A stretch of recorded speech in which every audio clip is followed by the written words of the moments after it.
నమస్కారం అండి. నమస్తే మేడం. ఇప్పుడు బాగా గట్టి పోటీ జరుగుతుంది. మనకేంటంటే మెయిన్ బీఆర్ఎస్ కనిపిస్తుంది, ఇక్కడ కాంగ్రెస్ కనిపిస్తుంది. సో గత 3 రోజులుగా ఏంటంటే మళ్ళీ తగ్గుతుంది, ప్రజల్లో నెగిటివ్ అనేది వస్తుంది. ఇలా ఉన్నాయి కామెంట్స్ బయట. ఎందుకు ఏంటి? సో గట్టి పోటీ మాకు ఏ పోటీ లేదు, మాకు ఎవరు గట్టి పోటీ కాదు. మాకు ఎవరికి బీజేపీ కాంగ్రెస్ ఇద్దరు కలిసి సెకండ్ ప్లేస్ కోసం వాళ్ళు పోటీ పడుతుండ్రు. ఒక ముఖ్యమంత్రి కిషన్ రెడ్డిని బొంగ అని అంటాడు. ఎంత దారుణంగానే దిగజారండి ముఖ్యమంత్రి వాక్యాలు. కాబట్టి ఇక్కడ మాగంటి గోపీనాథ్ సునీత గారు 40,000 పైసలు మెజార్టీతో గెలవబోతున్నారు పక్కా. ఇప్పుడు మరి గోపీనాథ్ గారి మదర్ బయటకు వచ్చి కొన్ని వ్యాఖ్యలు చేశారు, వాటిపైన మీరేం మాట్లాడతారు? మాగంటి గోపీనాథ్ వాళ్ళ అమ్మగారు వచ్చారు, కేటీఆర్ రావాలని చెప్పేసి చెప్తున్నారు కదా. ఒకటి గుర్తుపెట్టుకోండి, కేటీఆర్ గారు ప్రజాక్షేత్రంలో జూబ్లీస్లో ఇక్కడనే ఉన్నారు. మాగంటి గోపీనాథ్ వాళ్ళ అమ్మాయికి ఎవరున్నారండి? కాంగ్రెస్ పార్టీ కార్యకర్తలు. నేను ఒక ఫోటోలు కూడా చూపిస్తాను. ఆల్రెడీ మా సోషల్ మీడియా మొత్తం చూపిస్తుంది కూడా, మొత్తం చూపిస్తుంది. ఏమని? మాగంటి గోపీనాథ్ వారి వెనుక నవీన్ యాదవ్ వెనుకనో శ్రీశైలం యాదవ్ వెనుక ఉన్న కార్యకర్తలే వాళ్ళ వెనుక చూపించుకున్నారు.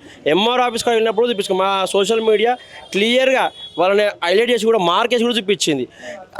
ఆమె మాట్లాడిన మాటలు కావు, నవీన్ యాదవ్ మాట్లాడిపించిన మాటలు అవి అంటున్నారు. జూబ్లీస్ ప్రజలు భావిస్తున్నారు. అందులో అంటే ఒక కుటుంబాన్ని విడగొట్టాలి, అంటే కుటుంబాన్ని విడగొట్టి పరిపాలన చేసే విధంగా ఈ రేవంత్ రెడ్డి నవీన్ యాదవ్ యొక్క ఆలోచన విధానం ఇది. ఇప్పుడు సరే, ఇదంతా ఓకే. మొదటి భార్య బయటకు వచ్చేసి మాట్లాడారు.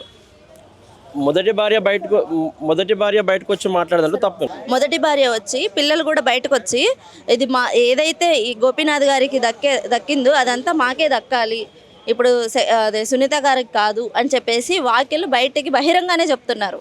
మేడం, మీరు బహిరంగ చెప్పండి, నిజాలు బయట పెట్టండి. ఒక లీగల్ సెల్ ఉంటుంది, మీరు ఎంఆర్ఓ గారికి వెళ్ళి మీరు సబ్మిట్ అయ్యింది లీగల్గా. వీళ్ళు కూడా లీగల్గా ఉన్నారు.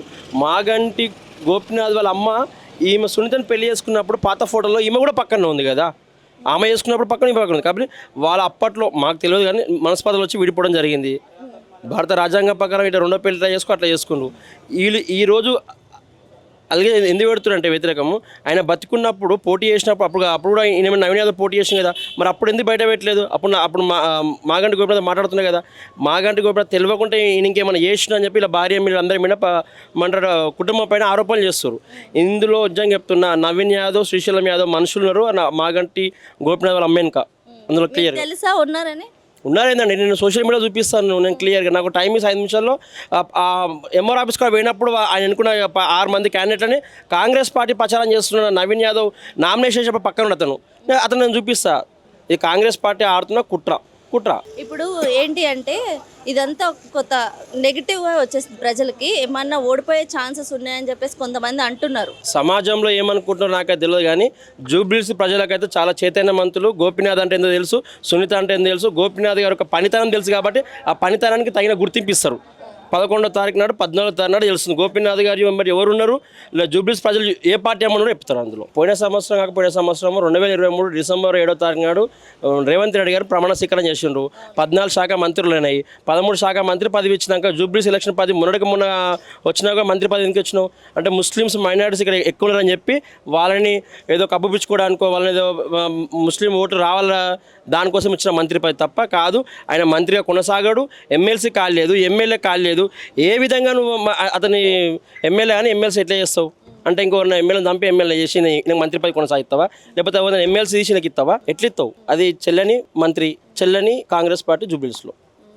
ఇప్పుడు ఖచ్చితంగా సునీతమ్మ గారే వస్తారు 100% ఇప్పుడు మేము ఏం చేస్తున్నామండి, మేము ప్రచారం చేస్తున్నాము. మా పార్టీ నాయకుల పైన దాడులు చేస్తారు, నిరుద్యోగుల పైన దాడులు చేస్తారు. ఆఖరికి ఎంత దిగజారినంటే ఇక్కడ ఉన్న ఎమ్మెల్యేలు ఎమ్మెల్సీలు మా ఎమ్మెల్సీ రవీంద్ర గారి పైన మాజీ ఎమ్మెల్యేల పైన దాడి చేస్తే మేమేంత పైసలు దాచిపెట్టమని దులాడుతాం. అక్కడ పోతే ఏం దొరికినాయని బనీళ్ళు డైర్లు లుంగిలు దొరికినాయి. గవి రేవంత్ రెడ్డిగా తెలివితనం పనితనం అధికారుల యొక్క అది తెలివి దమ్ము ధైర్యం ఉంటే కాంగ్రెస్ పార్టీ ఇండ్ల మీద రైడ్ చేయాలి. జూబ్లీస్లో ఉన్న నియోజకవర్గంలో ముఖ్యమంత్రి ఇంట్లో రైడ్ చేయాలి. పైసలు మూటలు కట్టుకుంటే పోలీసు వ్యవస్థనే కాంగ్రెస్ కార్యకర్తలు లెక్క జీపులలో పంపిస్తారు పైసలు. అది కనిపించదు అధికారులకి. సునీతమ్మ గారు ఏమి చేయలేరు, రాజకీయం తెలియదు, ఇప్పుడు వచ్చి ఏం చేస్తారు? ఇప్పుడు దాకా గోపీనాథ్ గారు అంటే తెలుసు కానీ సునీతమ్మ గారి అంటే ఎవరు తెలియదు అని చెప్పేసి అంటున్నారు. నేను ఒక మాట మాట్లాడతా మేడం, ఇటలీకి వెళ్ళి వచ్చిన ఒక మహిళ సోనియా గాంధీ దేశాన్ని పార్టీని పరిపాలించిన వ్యక్తి. మా భారత మహిళ ఒక తెలివిగా చదువుకున్న వ్యక్తి మాకు కాన్స్టిట్యూన్సీని పరిపాలన చేయలేదా? టీఆర్ఎస్ పార్టీకి ఉన్న మా పార్టీ కేటీఆర్ గారు ఉన్నారు. ఎవరు ఎట్లా నడిపేయాలో తెలుసు, పరిపాలన నడిపేయాలో తెలుసు, ఎవరిని ఎట్లా గల్లవాడు అడగాలో తెలుసు. ఎందుకు మాగంటి సునీత గారు గెలవాలంటే ఈ 6 గ్యారెంటీలు కానీ 4,000 హామీలు కానీ అమలు కావాలంటే మాగంటి సునీత గారు గెలవాలి అని చెప్తున్నా. అంటే ఇటలీకి వచ్చిన సోనియా గాంధీ ఏమో కాంగ్రెస్ పార్టీ పరిపాలన చేయొచ్చు, కానీ ఒక రాష్ట్రంలో ఒక కాన్స్టిట్యూన్సీలో ఒక మహిళ గెలిచి ఒక నియోజకవర్గాన్ని అభివృద్ధి బాటలో నడిపలేదా? ఒక మోహన్గా విజయం ఎప్పుడు ఏమని చెప్తారు, ఒక ఆడ మహిళ అని చెప్తారు. ఇప్పుడు వాళ్ళ భర్త లేడు కాబట్టి తను వచ్చి పరిపాలన చేస్తా అని చెప్తుంది, ప్రజలకు సేవ చేస్తా అని చెప్తుంది. ఎందుకు చేయలేరండి? బరాబరి చేస్తారని చెప్తున్నా, పక్కా చేస్తారు. మాగంటి సునీత గారు గెలవబోతున్నారు. మన కిషన్ రెడ్డి కానీ ఎవరు చేసినా ఏం చేసినా ఈ దేశంలో ఒక ఉప ఎన్నికల్లో 7 సార్లు 8 సార్లు వచ్చిన ముఖ్యమంత్రి ఉండంటే ఈ దద్దమ్మ సన్నాసి రేవంత్ రెడ్డి. కిషన్ రెడ్డి గారు వచ్చిన అది చేస్తా అంటున్నావు. నీ 2 ఏళ్ల పరిపాలన కూడా కేంద్రంకి వచ్చింది ₹1 లేదు, కానీ నీకు 2 సార్లు మంత్రి పదవి వచ్చింది, కానీ జూబ్లీస్ కాల్సి ఒక ₹2 రాలేదు. ఇప్పుడు నిరుద్యోగులది ఏదైతే ఉందో అది ఇప్పుడు ఏంటి అంటే పోస్టులు పడట్లేదు అని చెప్పేసి ఒక టాపిక్ వస్తుంది. అసలు ఏంటి నిరుద్యోగుల సమస్య, ఎందుకు వాళ్ళు బంద్లు నిర్వహిస్తున్నారు? ఈ రాష్ట్రంలో కాంగ్రెస్ ప్రభుత్వం వచ్చినాక జాబ్ నోటిఫికేషన్ వస్తలేదు, కానీ ఎలక్షన్ నోటిఫికేషన్ మాత్రం వస్తున్నాయి. ఇంతకు ముందు బీఆర్ఎస్ ఉన్నప్పుడు వచ్చినాయి అవన్నీ, అంటే ఇంతకు ముందు కూడా జరిగినాయి కదా బంద్లు. నేను ఏమంటున్నా, ఈయన ఇచ్చిన కాంగ్రెస్ ప్రభుత్వం వచ్చినాక నియామకాల పత్రాలు ఎవరిగా పుట్టిన బిడ్డ నాకు అని చెప్పినట్టు ఉంది పరిస్థితి. 5,000 పైచీలకు వచ్చిన ఉద్యోగాలు తప్ప కేసీఆర్ గారు ఇచ్చిన 57 పైచీలకు ఉద్యోగాలు, కేసీఆర్ గారు ఇచ్చిన గవర్నమెంట్ ఇచ్చిన నియామకాల పత్రాలు ఈ రేవంత్ రెడ్డి ఇచ్చి నేను ఇచ్చిన అని చెప్పుకుంటుండు. ఆఖరికి ఎంత దిగజారడం అంటే డీజీపీ అపాయింట్మెంట్ లెటర్ కూడా ముఖ్యమంత్రి ఇచ్చే స్థాయి జరిగిందంటే ఒక ఉద్యోగం విలువ తెలిసిన వాడైతే ఏ లెటర్ ఇవ్వాలి, ఏ లెటర్ ఇవ్వద్దు దాన్ని కూడా తెలియని ముఖ్యమంత్రి దద్దమ్మ రేవంత్ రెడ్డి. నేను ఎందుకు చెప్తున్నా అంటే ఇదే కాంగ్రెస్ ప్రభుత్వం ఉన్నప్పుడు మన అశోక్ నగర్కి వచ్చి అక్కడికి వచ్చి మన రేవంత్ రెడ్డి, రాహుల్ గాంధీ, బల్మూరు వెంకట్, అద్దంకి దయాకర్లు అందరూ వచ్చి ప్రభుత్వం వచ్చినాక 2 నెలల పాటునే 2 లక్షల ఉద్యోగాలు ఇస్తా అని చెప్పిండు. కానీ ఎవరికి ఉద్యోగాలు రాలే. ఎవరికి ఉద్యోగం వచ్చిందండి? రేవంత్ రెడ్డికి వచ్చింది, బల్మూరు వెంకట్కి వచ్చింది, అద్దంకి దయాకర్కి వచ్చింది, ఇలా మంత్రి పదవులు వచ్చినాయి. మరి నిరుద్యోగులు ఏం కావాలి? జాబ్ క్యాలెండర్ అన్నావు. ఈరోజు జాబ్ క్యాలెండర్ అడుగుతున్నాము.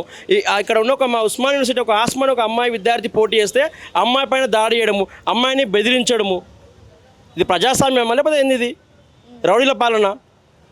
అంటే ఎవరు కూడా పోటీ చేద్దా? బరాబర్ జాబ్ క్యాలెండర్ పట్టుకుని అడుగుతాము. రేవంత్ రెడ్డి ఈ ఎలక్షన్లు అయిపోయాక నీ గల్లా పట్టుకుని అడుగుతాము. రాహుల్ గాంధీ కూడా గల్ల అడిగి హక్కు ఉన్నది. ఆనాడు నువ్వే అన్నావు కదా, ప్రియాంక గాంధీ ప్రియాంక అక్క ఏడున్నావు అక్క, మా అక్కలకు స్కూటీ లేవు, మా చెల్లెలకు స్కూటీ లేవు అక్క, నువ్వైతే ఏసీ కార్లో తిరుగుతున్నావు. రేవంత్ రెడ్డి మాత్రం 10 కార్లు 20 తిరుగుతున్నావు, కానీ పరిపాలన శ్రద్ధ లేదు, ఎటువంటి ఆలోచన లేదు. కాలేజీలలో ఫీజు రియంబర్స్మెంట్ ఇంతవరకు ఇవ్వలేదు విద్యార్థులకి. ఇప్పుడు ఒక బీటెక్ పాస్ అయినా, ఎంటెక్ పాస్ అయినా, ఎంబీఏ పాస్ అయినా వాడు ఒక సర్టిఫికేట్ తీసుకొని పోతున్నాయి కదా, జాబ్స్ పోవాలి, ఇంటర్వ్యూస్ పోవాలి, రానప్పుడు ఎక్కడ వస్తాయి? ఇంతకుముందు జాబ్ నోటిఫికేషన్ టైంకి పడినాయండి. ఇంతకుముందు కూడా బంధువులు జరిగిన ప్రక్రియ అదే సమయాలు అయితే ఉన్నాయి కదా. ఒక విషయం చెప్తా అండి, వాస్తవానికి కేసీఆర్ గారి ప్రభుత్వ హయాంలో కొత్త రాష్ట్రంలో కొత్త ఇల్లు అన్నప్పుడు కొంత సర్దుకోవాలి. ఉమ్మడి ఆంధ్రప్రదేశ్ తెలంగాణ రాష్ట్రానికి క్యాపిటల్గా ఉండే కొన్ని డిపార్ట్మెంట్ వైజ్ విడిపోయినప్పుడు పోస్టులు వాళ్ళకి తొందరగా అంత ఆంధ్రగా మేము పోము, మేము ఇక్కడనే ఉంటామని చెప్పి ఆంధ్ర వాళ్ళని అన్నప్పుడు కూడా వాళ్ళని ఖాళీ చేసి వాళ్ళని నచ్చ ఆ ప్రభుత్వం ఈ ప్రభుత్వం కేంద్రంతో అండర్స్టాండింగ్లో అయ్యి వాళ్ళని పంపించినాక జాబ్ నోటిఫికేషన్ టైం రావడం జరిగింది. కేసీఆర్ గారి ప్రభుత్వంలో 2 సంవత్సరాలు లాక్డౌనే వచ్చింది. ఎక్కడ కూడా ఫీజు రియంబర్స్మెంట్ ఆగలేదు. గురుకుల విద్యార్థులు పెరిగినాయి. గురుకుల విద్యార్థులు చావులు కాలేదు కేసీఆర్ ప్రభుత్వం. అందుకే అప్పులు పెరిగినాయి అని చెప్పేసి అంటున్నారు కదా. నేను ఏమంటున్నా, రేవంత్ రెడ్డి గారు వైఎస్ రాజశేఖర రెడ్డి పరిపాలించుండు, రోషయ్య పరిపాలించుండు, కిరణ్ కుమార్ ఆయన అప్పులు చేయలేదా? వీళ్ళు ఏమన్నా పైసలు జమ చేసిరా? వీళ్ళు ఏమన్నా? రేవంత్ రెడ్డి ఏమన్నాడు, నేను లంక బిందులు ఉంటే ఏమనుకోవచ్చు అని చెప్పాడు సెక్రటరీకి. వచ్చినాక ఏం లేవురా బాబు అని అర్థమైంది రేవంత్ రెడ్డికి. కేసీఆర్ గారి ప్రభుత్వంలో కొత్త రాష్ట్రంలో మన ధనాన్ని ఎలా సంపాదించాలి, ఆర్థిక వ్యవస్థని ఎలా చేయాలని సృష్టించే వ్యక్తి కేసీఆర్. ఈయన ఏం చేస్తుండు? హైడ్రా తెచ్చిండు, అందరు నాగం చేసిండు, ఫ్రీ బస్ అన్నాడు, మహిళలకు పంచాయతీ పెట్టిండు, జాబులు లేవు, ఏవి లేవు, ఏ నోటిఫికేషన్లు చెప్తున్నా కదా. నెక్స్ట్ వచ్చేది లోకల్ బాడీ నోటిఫికేషన్ వస్తుంది. మొన్న కంటోన్మెంట్ వచ్చింది, ఇప్పుడు జూబ్లీస్ వచ్చింది. జాబ్ క్యాలెండర్ రిలీజ్ చేయలేడు కూడా. ఇంకొకటి, ఉద్యోగాలు విరమణ పొందిన వారికి కూడా ఇంతవరకు పింఛన్ డబ్బులు ఇవ్వలేదు. దానికి ఎవడొస్తారు రమ్మని చెప్తున్నాను, చర్చకు రమ్మని చెప్తున్నా. అశోక్ నగర్కి వస్తారు, రేవంత్ రెడ్డి వస్తావా, బల్మూరు వెంకట వస్తావా, అద్దంకి దయాకర్ వస్తావా, ఇంకోటి రమ్మని చెప్తున్నాను.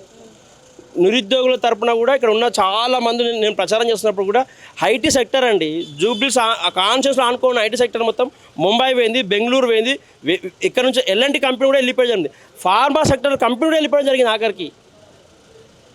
సో నిరుద్యోగులు కూడా కాంగ్రెస్ పార్టీ ఓటేసే ప్రసక్తే లేదు. ఎక్కడైనా కనిపిస్తే కూడా గల్లా ఆటను అడుగుతారు. ఆయన ఎవరు మన మంత్రి జూపల్లి కృష్ణారావు ఒక మహిళ అడిగింది 4,000 ఇస్తాను ఏమైంది అంటే అది తన సంగతి అమ్మ ఓటేస్తా పోట ఓటేమప్ప సభ అని చెప్పింది ఆమె. వీళ్ళు మంత్రులా? కాబట్టి నిరుద్యోగులు కూడా ఓటేయరు, ఓటే సవాలు లేదు. గుర్తుపెట్టుకో, ఫీజు రియంబర్స్మెంట్ రాలేదు, నిరుద్యోగ వృద్ధి ఇస్తా అని చెప్పిండు, డిగ్రీ అయిపోయానికి పీజీలు అయిపోయానికి పేమెంట్ ఇస్తా అని చెప్పిండు, ఏవి ఇవ్వలేదు. కాబట్టి ఎవ్వరు కూడా తెలంగాణ యువత కూడా కాంగ్రెస్ పార్టీ పక్షాన లేరు, కేసీఆర్ గారి పక్షాన ఉన్నారు. వాళ్ళే చెప్తున్నారు నిరుద్యోగులు కేసీఆర్ అన్నప్పుడు ఇంత వచ్చిందిరా బాబు అని చెప్పి. కాబట్టి నిరుద్యోగులు కూడా కేసీఆర్ పక్షం ఉంటారని చెప్పి అనుకుంటున్నాను. జరిగే ఒక్క నియోజకవర్గంలో వస్తే సరిపోదు కదండి. కరెంట్ పార్టీ ఉంది, కొంతమంది ఆలోచన ఏంటంటే కరెంట్ పార్టీ ఏదైతే ఉందో కొంచెం గొప్ప జరుగుతుంది అని చెప్పేసి అనుకుంటున్నారు కదా. నేను ఏమంటున్నా, ఇలా పరిపాలనపై శ్రద్ధ లేదు, మంత్రులు కొట్టాడుకుంటారు, మంత్రులకు సమన్వయం లేదు. ఒక మంత్రి ఈడ ఫిలిం శాఖ కార్మిక శాఖ మంత్రులతో సమావేశం పెట్టిండు, కార్మిక శాఖ మంత్రుల మీటింగ్లో నాకే ఇంటిమేషన్ లేదని చెప్పిండు. ఇక ఒక రాష్ట్ర ముఖ్యమంత్రి వచ్చి ఒక సొంత ఆయన సంబంధం లేని కార్మిక శాఖ మీద కొమ్మటి వెంకట చెప్పే నాకే లేదా మీటింగ్ నాకే ఇంటిమేషన్ అని చెప్పిండు. ఇంకా వీళ్ళకి పరిపాలన శ్రద్ధ ఉంటుందా? ఆడికి వచ్చి 70 లక్షలు తీసుకొని వాడే చెప్పబట్టే వాడు మీటింగ్ పెడితే డబ్బులు ఇచ్చిపోతారు. ఈ ముఖ్యమంత్రి లంగాడు వచ్చి పెట్టి దొంగ కాబట్టి ఉన్న డబ్బులు ఎత్తుకోవేడు కార్మిక వాళ్ళకి వెళ్ళి డబ్బులకి వెళ్ళి. పరిపాలనపై ఎటువంటి ఆలోచన లేదు మేడం. నేను ఏమంటున్నా, సునీత గారు వస్తే జరుగుతుందా? నోటిఫికేషన్లు విడుదల అవుతాయా? ఒక్కటి మాత్రం సునీత గారికి గెలిస్తే గల్లావటం అడగవచ్చు ప్రభుత్వాన్ని, అసెంబ్లీలో మాత్రం బరాబర్ అడగవచ్చు. ప్రతిపక్ష పార్టీ బీఆర్ఎస్ పార్టీ ఉంది కాబట్టి అడగవచ్చు అని చెప్తున్నాను. నేను రావచ్చు అని చెప్పేసి గెలిపించుకుందాం అనుకుంటున్నారా? ప్రశ్నించే తత్వం బీఆర్ఎస్ పార్టీ ప్రతిపక్ష పార్టీ ఉంది కాబట్టి గెలవాలి, అడిగి సాధించుకోవాలి కాబట్టి అడుగుతారు. ఇప్పుడు ఈ కాంగ్రెస్ గెలిస్తే మొద్దునిద్ర అయిపోతుంది, ఇంకా గాడిద పాలన కూడా అయిపోతుంది దారుణంగా, పరిపాలన కూడా లేదు. కాబట్టి సునీత గారే గెలవాలని అనుకుంటున్నా, నేను కూడా కోరుకుంటున్నా, ప్రజలు అదే చెప్తున్నారు. ఎవరు వస్తారు? ఇప్పుడు బాగా హాట్గా నడుస్తుంది కదా మంచిగా, బీఆర్ఎస్ కాంగ్రెస్ అని చెప్పేసి బీజేపీ, కొత్తగా బీజేపీలో కూడా మనకి పవన్ కళ్యాణ్ గారు మద్దతు ఇచ్చారు. అంతేకాదు కాంగ్రెస్ తరపున కూడా సీఎం గారు దిగి మరి ప్రచారాలు జరుగుతున్నాయి. ఇప్పుడు బీఆర్ఎస్ తరపున కొన్ని నెగిటివ్స్ కూడా బయటకు వచ్చినాయి. దీని పట్ల మీ అభిప్రాయం ఏంది? అవన్నీ అధికార పార్టీ కావాలని వాళ్ళు ఓడిపోతున్న ఒక భయంతో ఇలాంటివన్నీ లేని తీసుకొచ్చి ముందు తీసుకొస్తా ఉన్నాం. ఇప్పుడు ఒక వ్యక్తి ఆయన ఎమ్మెల్యే గారు చనిపోయాడు, అట్లాంటి వ్యక్తి మీద ఇప్పుడు ఈ ఎలక్షన్ రేపనంగా ఇట్లా చేయడము మరి అది వాళ్ళకే నచ్చదు. ప్రజలు కూడా దీన్ని హర్షించారు. రేపు ప్రజలు ఆల్రెడీ డిసైడ్ బీఆర్ఎస్ పార్టీ అభ్యర్థి పెద్ద ఎత్తున ఇక గెలుస్తూ ఉన్నారు. మరి ఇంతవరకు గోపీనాథ్ గారే ఉన్నారు. మనం చూసుకున్నట్లయితే హనత్ నగర్ ఇవన్నీ కదా మనకి, యూసఫ్గూడ మెట్రో దగ్గర అండ్ రోడ్స్ అయితే మంచిగా లేవు. ఈరోజు నేను ముందు రోజు అడుగుతున్నాను మిమ్మల్ని, ఎందుకని ఇంతవరకు అవి చేయలేదు? ఆ పనులు ఎందుకు సమస్యలు పరిష్కరించలేదు? ఎందుకంటే గోపీనాథ్ గారే ఉన్నారు ఇప్పటి వరకు కూడా. ఇప్పుడు 3 ప్రయాలు గెలిచినమ్మా, ఇప్పుడు 10 ఏళ్ళ కింద వేసిన రోడ్లు ఖరాబ్ అవుతాయి. మళ్ళీ దాన్ని ఇప్పుడు 2 ఏళ్ళ నుంచి వచ్చిన కాంగ్రెస్ పార్టీ ఏం చేస్తుంది? కనీసం ఆ రోజు వేసిన రోడ్లు కనీసం ఊకే నాదుడు లేడి వాళ్ళం ఇక్కడ చూస్తూ ఉన్నాం.